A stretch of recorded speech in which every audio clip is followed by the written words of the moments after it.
Hello everyone, कैसे हैं आप सब? होप सो सभी लोग बहुत ही अच्छे होंगे।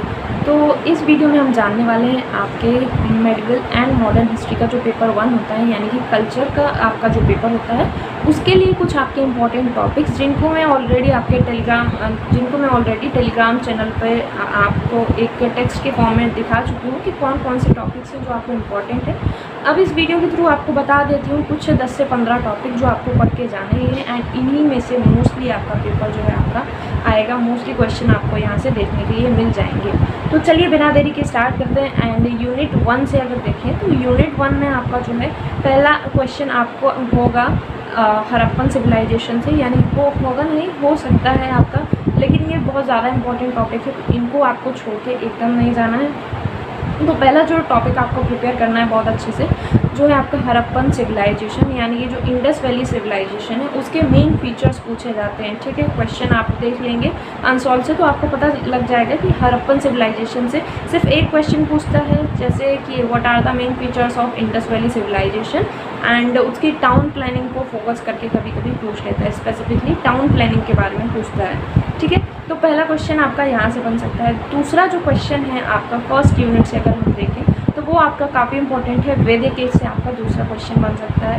एंड वैदिक एज में जनरली आपको क्या पढ़ना होता है कि अर्ली वैदिक एज, यानी कि जिसको हम ऋग्वेदिक एज पूछते हैं, ऐसा करके आपसे क्वेश्चन पूछ लेगा कि what is Rigvedic age and how is later Vedic age is different from Rigvedic age. तो दोनों में बेसिकली आपको कंपैरिजन प्रिपेयर करके जाना है कि दोनों एजेस में क्या डिफरेंस है। ये चीज़ हो गई। उसके बाद सेकंड यूनिट पे आते हैं। तो सेकंड यूनिट से आपका एक बहुत ज़्यादा इंपॉर्टेंट क्वेश्चन है जो है आपका गुप्ता एज से रिलेटेड, कि why Gupta age is known as the golden period of Indian society. ठीक है, तो ये क्वेश्चन आपसे पूछते हैं कि गुप्ता पीरियड को गोल्डन पीरियड क्यों कहा जाता है। तो यहाँ से आपको ये क्वेश्चन प्रिपेयर करके जाना है। ठीक है, उस एज में आपके क्या क्या डेवलपमेंट्स हुए लिटरेचर्स के फील्ड में, आर्ट, आर्किटेक्चर, क्या चीज़ें नई नई इनोवेट हुई साइंस और टेक्नोलॉजी के फॉर्म में।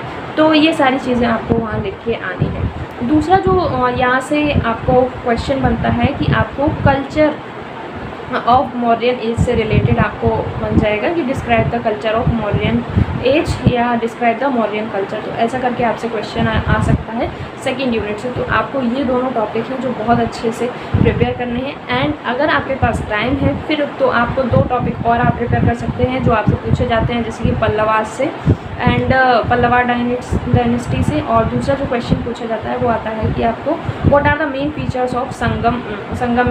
थर्ड यूनिट की बात करें तो यहाँ जो आपके इंपॉर्टेंट टॉपिक्स हैं वो है आपका भक्ति मूवमेंट। तो आपको मेन फीचर्स ऑफ भक्ति मूवमेंट ये क्वेश्चन प्रिपेयर करके जाना है। दूसरा जो क्वेश्चन आपसे पूछ सकता है वो है आता है आपका सूफीज़म से रिलेटेड। तो ये टॉपिक भी आपको बहुत अच्छे से प्रिपेयर करके जाना है।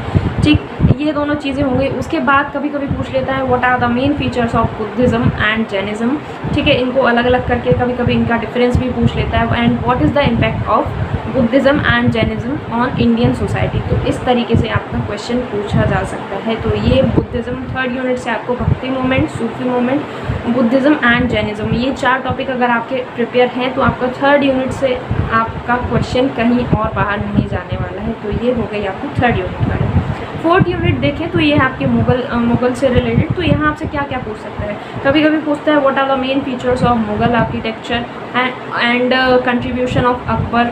ठीक है, तो उसमें आपका जैसे कि मुगल आर्किटेक्चर है उसके क्या मेन फीचर्स है एंड अकबर का उसमें क्या रोल रहा है, तो उन सारी चीज़ों के बारे में आपको लिखना है।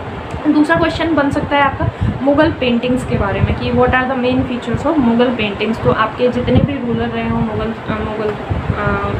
जितने भी आपके रूलर रहे हों मुगल एज में, तो आपको क्या करना है, उन सब की पेंटिंग्स वगैरह के बारे में लिखना है। ठीक है, जैसे कि तूतीनामा वगैरह उसमें देखते हैं, जब आप पढ़ेंगे तब आपको समझ में आएगा।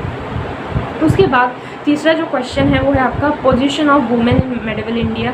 ठीक है, जो मेडिवल इंडिया है उसमें वुमेन्स की कैसी पोजीशन थी, तो उनके बारे में आपको लिखना है। एक और क्वेश्चन है, अगर आप ये 4 क्वेश्चन प्रिपेयर कर लेते हैं तो आपका फोर्थ यूनिट भी बहुत अच्छे से टैकल होने वाला है। चौथा क्वेश्चन है वो है आपका मुगल लिटरेचर। एंड स्पेसिफिकली बात करें तो मुग़ल पीरियड के टाइम पे हिंदी लिटरेचर में क्या डेवलपमेंट हुआ एंड पर्शियन लिटरेचर में क्या डेवलपमेंट हुआ, तो इस चीज़ के बारे में आपको पढ़ना है। मेनली बात करें तो अगर आप ऊपर के 3 क्वेश्चन प्रिपेयर कर लेते हैं तो आपका 4th यूनिट भी टैकल हो जाएगा आराम से मुग़ल आर्किटेक्चर के बारे। ठीक है, तो ये हो गया आपका 4th यूनिट का। बात करेंगे अगर आपका 5th यूनिट की, तो यहाँ से आपको मेनली देखिए इंडियन रेनेसेंस के बारे में प्रिपेयर करना है कि कैसे जो आपके सोशल रिफॉर्मर रहे उन्होंने कैसे सोसाइटी को कंट्रीब्यूट किया। ठीक है, जैसे कि Raja Ram Mohan Roy as a social reformer के बारे में आप पढ़ेंगे। ठीक है, उसके बाद आपको प्रिपेयर करना है, मोस्ट इंपॉर्टेंट है आपका Mahatma Gandhi as social reformer, मतलब महात्मा गांधी का क्या रोल रहा सोसाइटी को इम्प्रूव करने में। ठीक है, इंडियन रेनेसेंस में उनका क्या रोल रहा। ठीक है, ये चीज़ हो गई। उसके बाद एक क्वेश्चन पूछा जाता है कभी कभी कि role of B.R. Ambedkar in upliftment of Dalit, यानी कि दलित की जो पोजीशन है उसको सुपीरियर बनाने के लिए B.R. अम्बेडकर का क्या रोल रहा है। तो B.R. Ambedkar as a social reformer आपको इनडायरेक्टली यहाँ भी पढ़ के जाना है। साथ ही साथ 2 आपकी सोसाइटीज़ हैं जैसे कि आर्य समाज हो गई और ब्रह्म समाज, इन दोनों के बारे में आपको बहुत अच्छे से पढ़ के जाना है। तो इस तरीके से आपका अगर आप ये सारे टॉपिक्स प्रिपेयर कर लेते हैं तो आपका पेपर बहुत अच्छा जाने वाला है। सो इस वीडियो में इतना ही। Thanks for watching and stay tuned with me. बाकी पेपर अच्छे से दीजिए अपना।